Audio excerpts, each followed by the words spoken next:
E aí, pessoal, estamos de volta, né? Uma semana bem intensa de divulgação de vídeos aqui no canal História com o professor Jaque. O que é interessante porque eu disse no primeiro vídeo que a princípio a minha meta pessoal era produzir mais ou menos um vídeo por semana, né?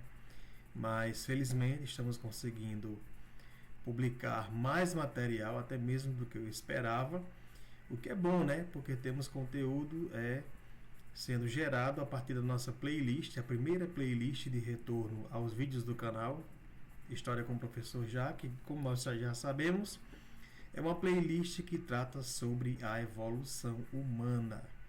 Então nós seguimos com o nosso conteúdo. E dessa vez, galera, nós vamos falar sobre o impacto do fogo para a humanidade. Então o que acontece? Quando você estuda a relação do ser humano pré-histórico com o fogo, normalmente são destacados dois aspectos em especial. O fato de que o fogo passou a ser usado para cozer o fato de que o fogo passou a ser usado para cozinhar determinados alimentos ou assá-los, né? Esse é um dos aspectos que frequentemente é mencionado por professores de história. E também a questão da segurança, né? Porque com o uso do fogo, certos animais que podiam predar seres humanos passaram a se sentir intimidados com as chamas, né?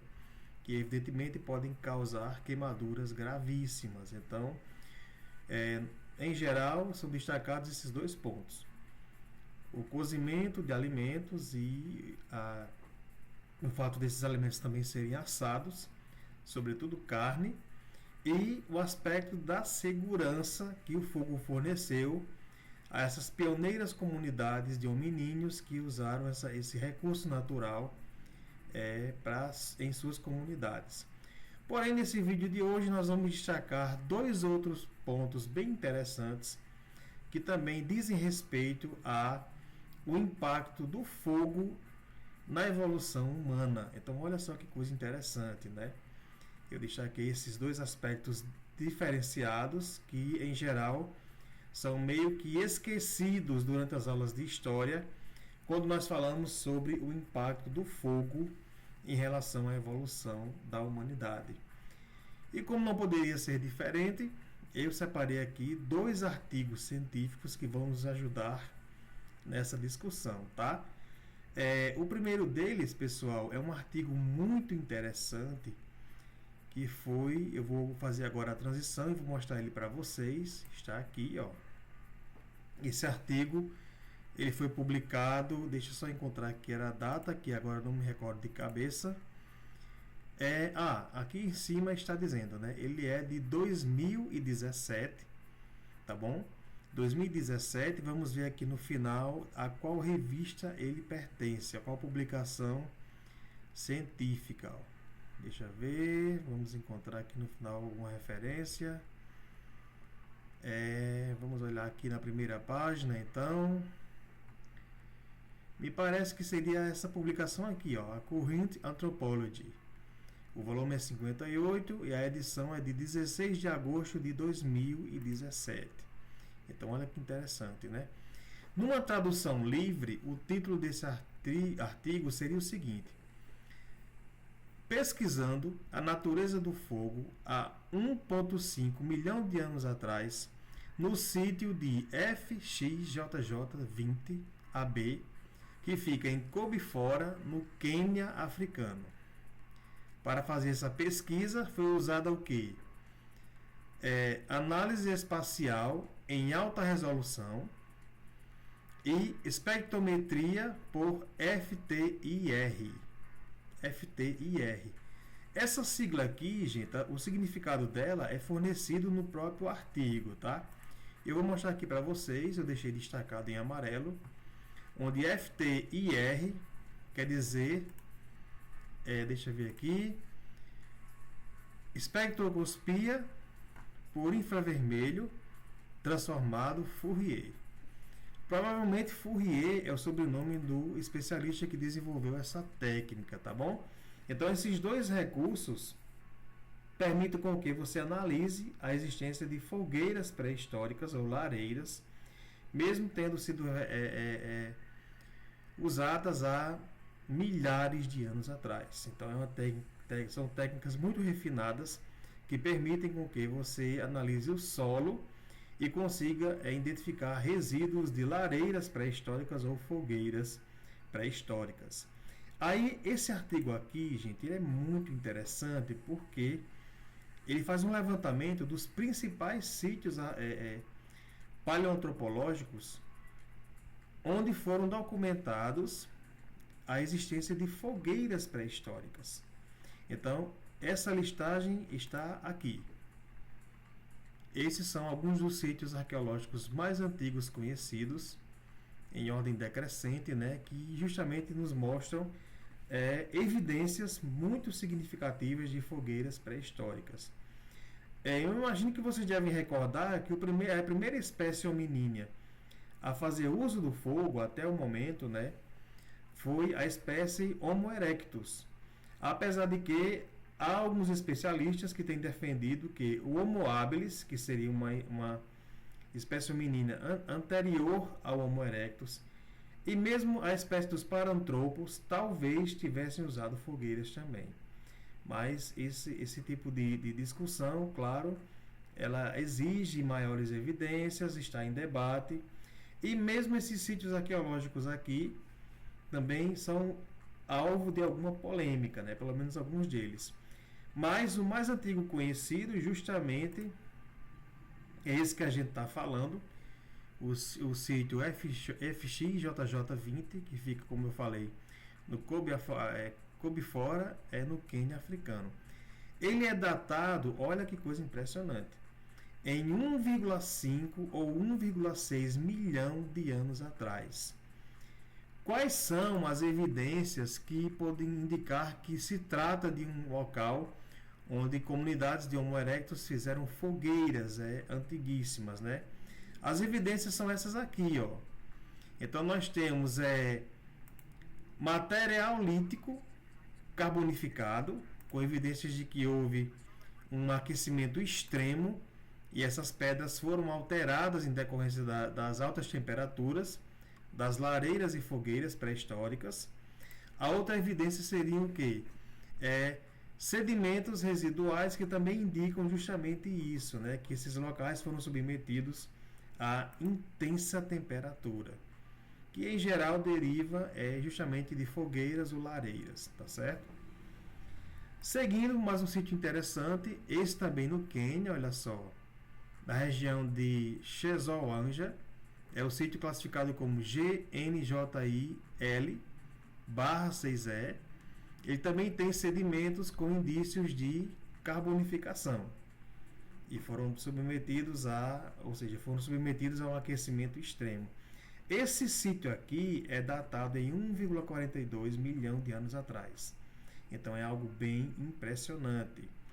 Temos também alguns sítios na região da Ásia, com evidências de fogueiras. Esse aqui, por exemplo, Jessé Benô Yaakov de Israel, ele foi datado em 780 mil anos atrás. Então, o que é que nós temos de evidências de que fogueiras foram realizadas nesse sítio? Nós temos também material lítico carbonizado. Temos evidências muito claras de carvão, tá? Fragmentos de carvão, certo? E mais material orgânico, com evidência de material orgânico carbonizado. Então, assim, é um sítio bem impressionante e que tem uma datação também extraordinária, né? E o artigo segue, essa listagem segue em ordem decrescente, mostrando justamente os locais onde nós temos evidências de fogueiras pré-históricas. Então é um artigo muito legal e com certeza vale a pena você dar uma lida nele. Deixa-me ver aqui, olha só, esse sítio aqui justamente é o de Kobifora, quer ver?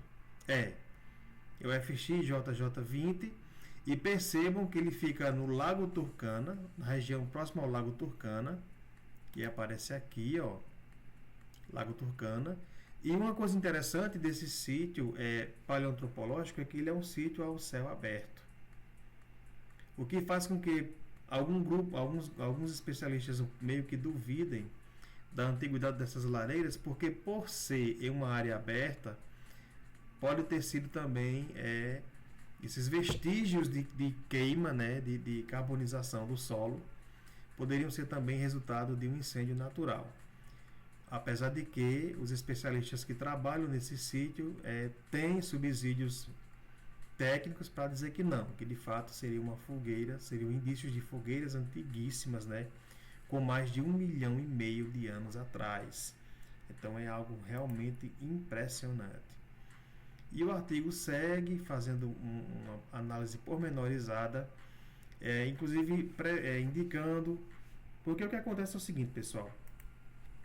A partir do momento que um certo material ele entra em combustão, ou ele é submetido a temperaturas extremas, a gradação dessa temperatura ela vai estabelecendo mudanças químicas nesse composto, ou sedimentar ou orgânico. Então, diferentes temperaturas vão deixar marcações químicas nesse material. E a partir daí você consegue, inclusive, determinar a que temperatura chegou esse sedimento rochoso ou resíduo orgânico, como, por exemplo, o fóssil de algum animal que foi consumido por essas comunidades pré-históricas. Então, olha que coisa interessante, né? E esse artigo também discute isso. Ele faz uma análise sobre essas variações de temperatura e justamente o impacto delas nesses sedimentos minerais ou resíduos de alimentação pré-histórica. Então, vejam que artigo interessantíssimo, né? E outro artigo que eu separei para vocês, esse aqui é legal porque vai ter algumas fotografias a mais, que é esse aqui, que eu vou partilhar agora com vocês, olha só. Esse aqui, que é uma publicação da Quaternary International, também é uma revista científica, e numa tradução livre, nós podemos atribuir o título descrever esse título aqui da seguinte forma: As primeiras evidências de lareiras no sul da Europa. O caso da caverna Bolomor, que fica em Valência, na Espanha. Então é um artigo que é assinado por vários autores e autoras, ou seja, especialistas que estão pesquisando esse sítio arqueológico e que defendem que a caverna Bolomor, em Valência, na Espanha, pode ser o local onde há a evidência mais antiga de fogueiras pré-históricas no continente europeu. Então é algo bem incrível, né? Bem incrível mesmo. Deixa eu só tirar aqui esse comercial. Vamos lá. Aí o que acontece, gente? Sempre que você vai ler um artigo científico, um dos textos fundamentais desse artigo justamente é o seu resumo, que está aqui destacado em amarelo.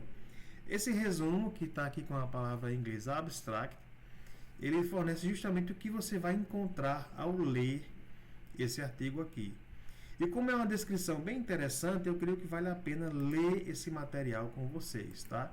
Vou fazer aqui uma leitura bem rápida dessa parte aqui que eu destaquei em amarelo, para que a gente possa, a partir daí, seguir com nossas discussões, tá? Então, basicamente, o resumo desse artigo diz o seguinte: a maioria dos pesquisadores concorda sobre a importância do fogo durante o Pleistoceno.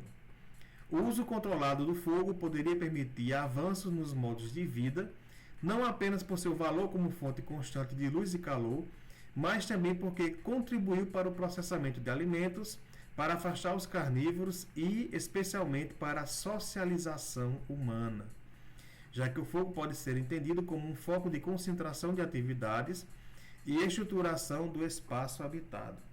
E aqui chega justamente no terceiro ponto que eu disse que ia apresentar para vocês.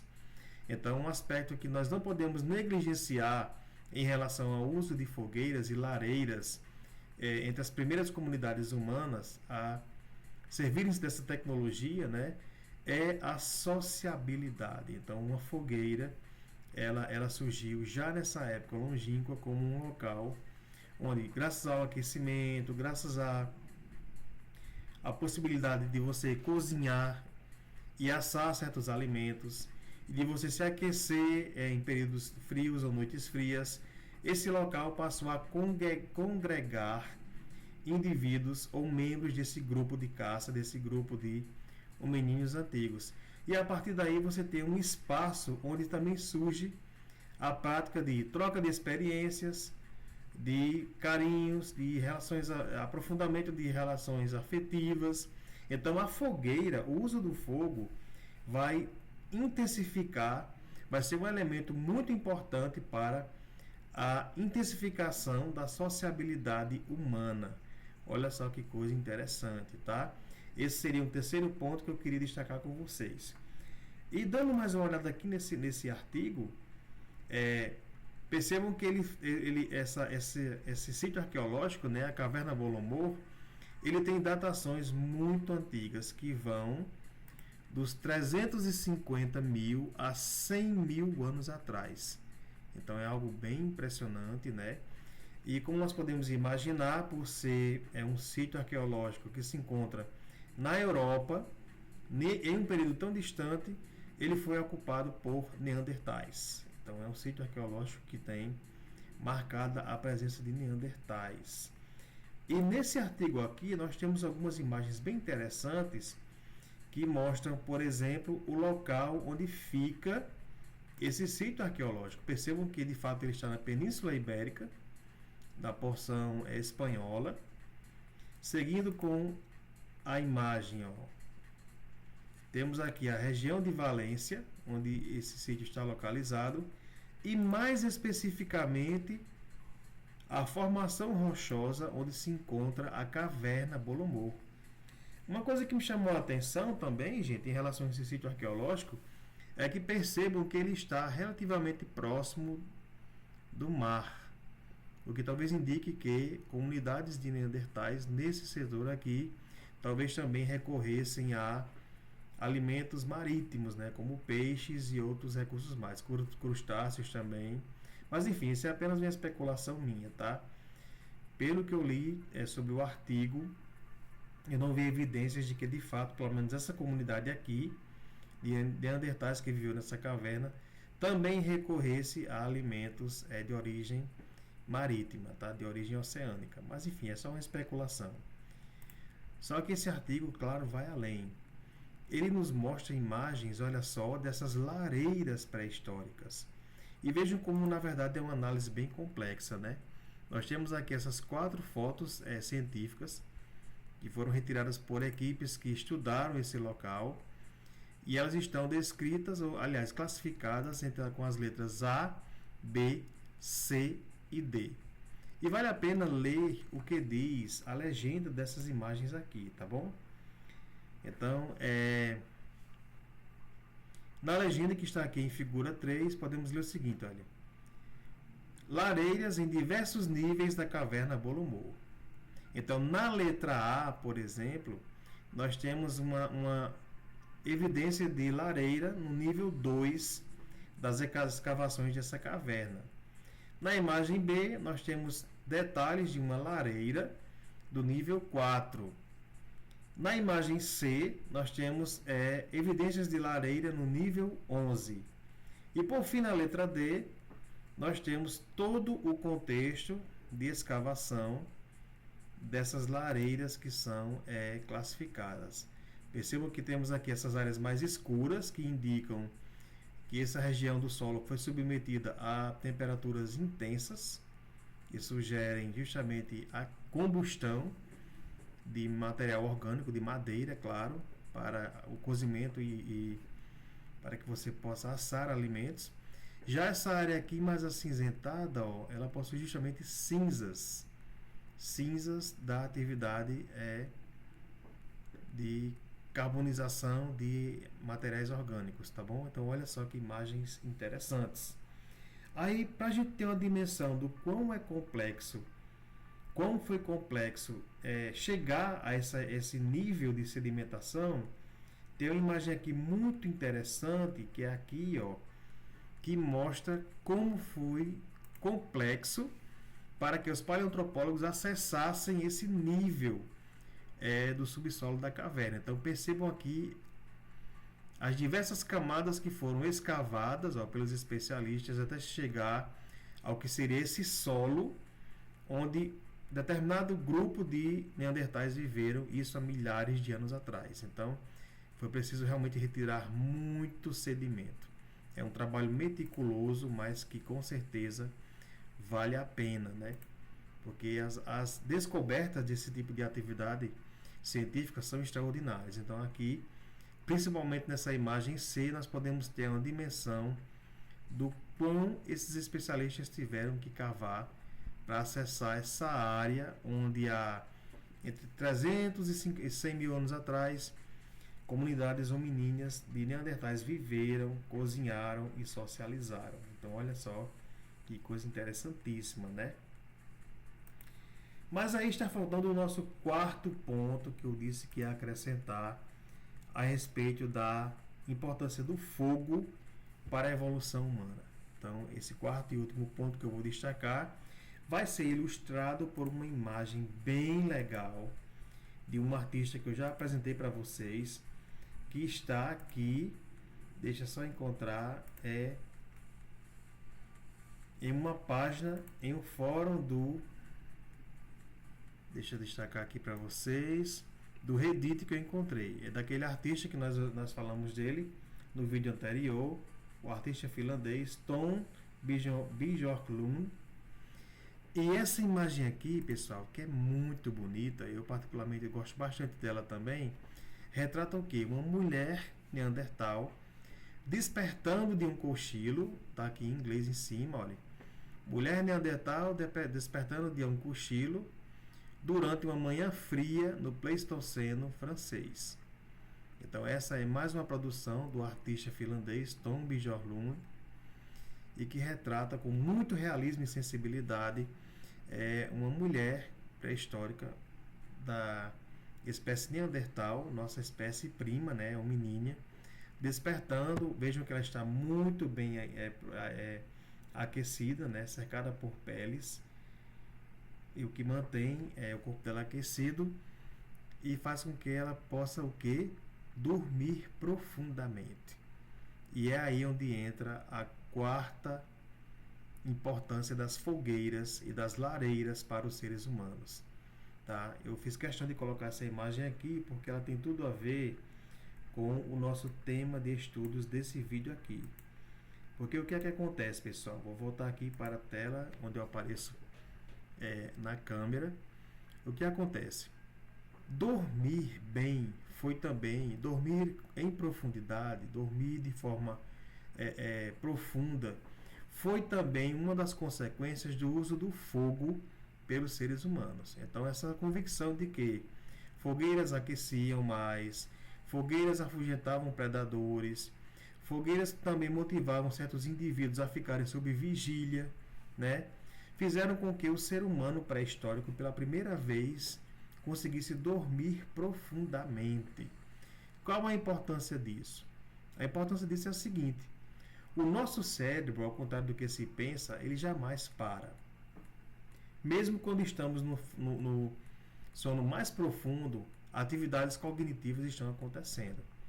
E elas se manifestam principalmente com os sonhos. Então, o fato de indivíduos sonharem e principalmente terem pesadelos, nada mais é do que o cérebro humano em atividade. Então são atividades cognitivas acontecendo e que a partir do sonho ou dos pesadelos, elas incrementam a nossa visão de mundo, elas estimulam a nossa capacidade de elaborar soluções, de conceber estratégias de sobrevivência e de imaginar, inclusive, mundos abstratos, que é um tema que nós vamos também estudar em breve dessa nossa playlist sobre a evolução humana. Então percebam que, além de permitir que certos alimentos fossem cozinhados ou assados, além de fornecer segurança contra predadores, além de permitir uma maior sociabilização, o uso do fogo pelos seres humanos pré-históricos e povos e hominíneos pré-históricos também permitiu com que o nosso cérebro se desenvolvesse. Então, olhem que coisa impressionante, né, galera? É algo que a gente às vezes pode passar despercebido, mas um dos aspectos que temos que destacar em relação à evolução humana justamente é o desenvolvimento ao longo de milhares de anos do nosso córtex cerebral. Então, o fato do cérebro humano se desenvolver e ganhar volume e mais complexidade tem a ver não só com a alimentação, mas também com o fato de o homem usar o fogo para se aquecer, se sociabilizar e, olha que interessante, dormir melhor. Não é interessante? Então, com essa última importância dada ao fogo para a evolução humana, eu encerro esse vídeo de hoje. Se você gostou, eu peço que deixe a sua curtida, e também não deixe de considerar se inscrever nesse canal, tá certo? Em breve seguiremos com mais um vídeo dessa playlist tão especial, que ela é fruto de muita pesquisa e carinho mesmo, vontade de transmitir conhecimento por esse historiador que vos fala, tá, pessoal? Então deixo aqui um abraço e até o próximo vídeo.